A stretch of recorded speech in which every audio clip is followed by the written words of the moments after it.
Hi and welcome once again to the channel. Now, if anybody was in doubt that Boris had outstayed his welcome, well, there surely can be no doubt now. It simply cannot be denied that he has lost the support of his main allies, and the vultures, they're already circling.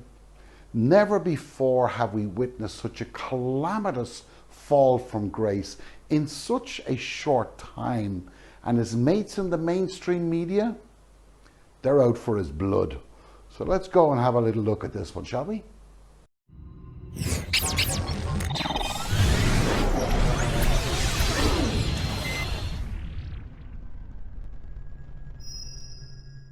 Now, though we have always known that a week is a long time in politics, in just 1 month, Boris has lost the Mirror, he's lost the Sun, he's lost the Express, he's lost the Telegraph, hell, he's even lost the Times.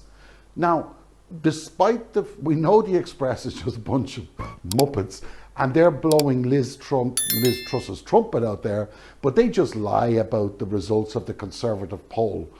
But this whole Boris thing could be really bad news for the UK.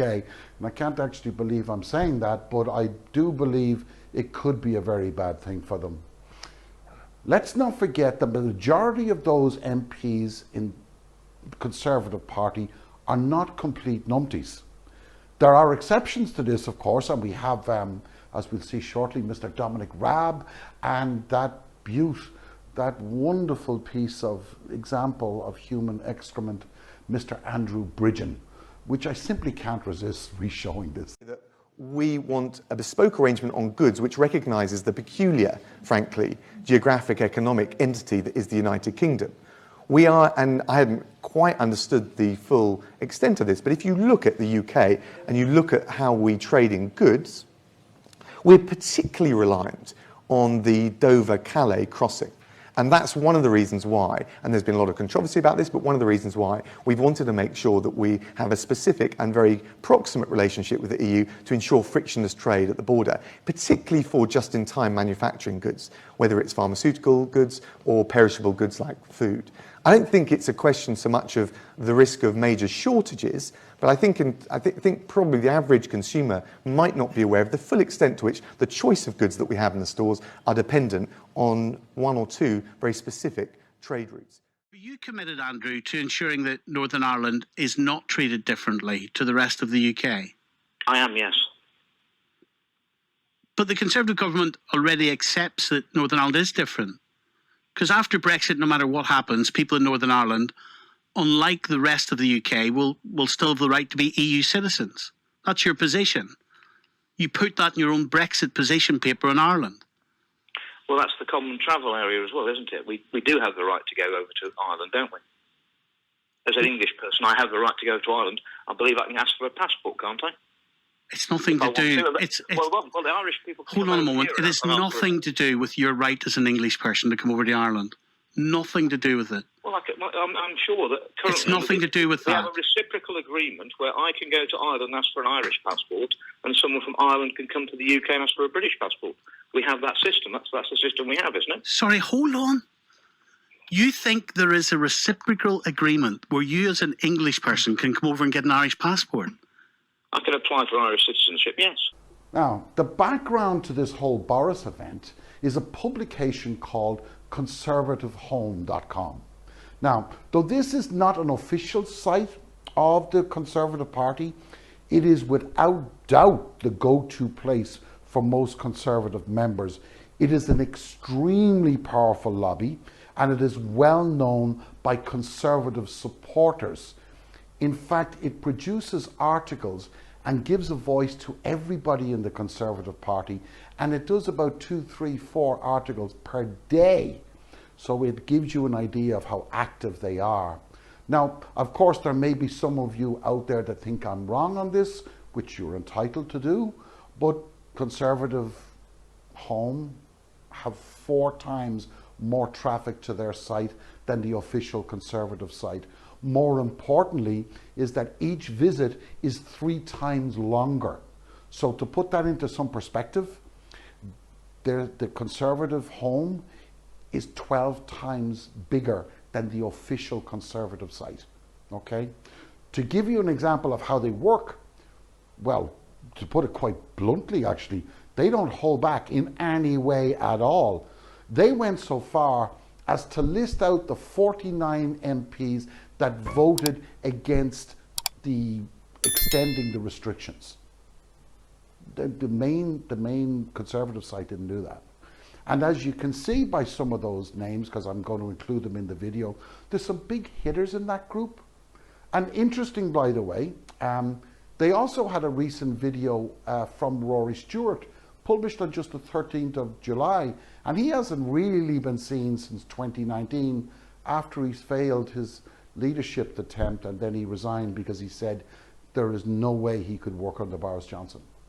Now, when you add this to the fact that the Sunday Times reported that Rishi Sunak raised concerns with the Prime Minister in writing about the damage that the current border controls are doing to the UK's economy, and has called for the holiday rules to be relaxed soon. That in itself is no big deal, but the fact that Number 10 did not deny it, and the Times printed it and knew about it, you can see that that's just another example of mounting pressure, okay? But the real story here, and what concerns me, is not about Boris, but it is about the Conservative Party and that snake in the grass, Michael Gove. Gove has done a complete U-turn on the Scottish referendum issue. But this raises the question, why? I think the answer is pretty straightforward, and it's down to maths, okay? Quite simply, the Conservatives know that they are losing popularity, and the damage of the pandemic, and as Brexit becomes more apparent, there is a real chance that they could lose control. Now, because they've lost the debate on the withdrawal agreement, that's gone. The stupidity of the whole thing was not helped, of course, by that numpty Frost, who said in June, we have been surprised by the EU's willingness to resort quickly to threats. I mean, sorry, Boris threatened it in December, somebody else threatened it in January, Gove wrote to them in February. Oh, come on, seriously. Not even the most brain-dead nationalist who breathes, sleeps and eats Conservative ideology is going to be able to swallow that rubbish without throwing up his cornflakes and muesli. It's just not going to happen. Now, add to that the response from most in the cabinet that when asked about the withdrawal agreement, up until now, recently, said that the UK will renegotiate the withdrawal agreement with the EU, even though the EU insists that they will not renegotiate and haven't renegotiated and haven't done so since David Cameron, Theresa May and Boris. Those guys have now left it to Frost to peddle that message. They're backing off it. It's just another clear sign that the winds of change are upon us, okay? But back to Gove's little plan at Westminster. In the Commons, Scotland is represented by 45 MPs from the SNP, 6 from the Conservatives, 1 from Labour, 4 Lib Dems, 2 Alba, who were formerly SNP, and Alistair Jackson or Jack, I can't remember, the MP, Secretary of State for Scotland and a Conservative. Now, what this means is that there are 52 on the opposition benches and 7 on the government benches. If Scotland goes, yeah, you got me?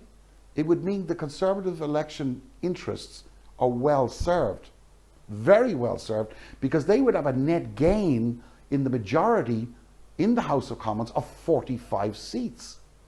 So even if the DUP remove their 8-seat support, which is unlikely, and it's unlikely they will have 8 seats in the next election, they'll probably have 7, unless of course they could hold the balance of power in a Labour-led coalition, the figures still work for the Conservatives. There's no way Labour are going to win back. They would need to win back, I think, an extra 40, if they lost the 42, they'd need to win back something like 70-something seats. It's just not going to happen. But the Conservatives need to inject some hope that it went wrong only because of them. No, this time only because of Boris. This would mean that the Conservatives could secure their position. I think the road to power for the Labour Party, in my opinion, should Scotland go for independence before the next election, would just be a bridge too far to even consider a possibility within a 3-year time frame. I just don't think that's possible. It would also send a clear message to the DUP, and it would be a simple one. Get out of our way. You're on your own. We have our own things to worry about. The only good thing that could come out of this is that there would be a few numpties removed from government. So let's not talk about Andrew Bridgen again. That wouldn't be a good idea. That wouldn't be nice. Look, guys, let me know what you think. Is this scenario applicable or complete hogwash? I would really appreciate your views on this one.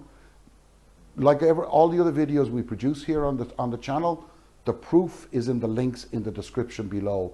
I'm not surmising, I'm not making stuff up. That's what's happening. The reports are there.